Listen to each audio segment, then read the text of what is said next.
I think when it comes to lower back injuries or just lower back pain in general, if you're someone who trains and you know that the root cause of your lower back pain is actually from your training, then there are definitely things that you can do. And obviously I'm coming from a place of talking about my experience with lower back pain. So I'm trained jiu-jitsu for nearly 5 years now.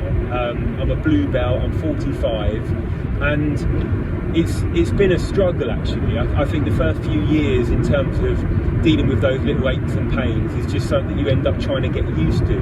But over the past kind of year or so, what I've really learned is you need to be proactive rather than reactive. So I used to just train bog standard, like 3-4 days a week, whole body splits or lower upper training, that kind of stuff, and I always used to just feel a bit sore. I never used to feel great in my body, and especially then when I didn't necessarily think that transferred to me training jiu-jitsu that well on the mats. And I then just took a shift. I thought, oh, do you know what, something's got to give here. So I used to get back pain and I used to just think, oh, I'll rest it and then stretch it and then stretch it, and then, but it just wasn't really going away, and I never feel comfortable until I changed my training to body weight training. I simply just removed the barbells, removed the dumbbells, and just focused solely on body weight movements, be it pull-ups, push-ups,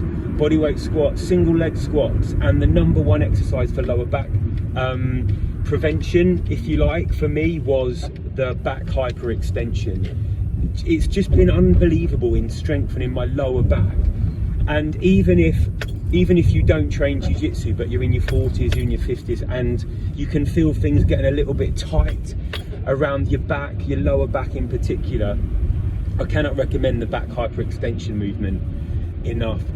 So I do it about 2, 3, 4 times a week, couple of sets at a time, normally in like the 20-30 rep range.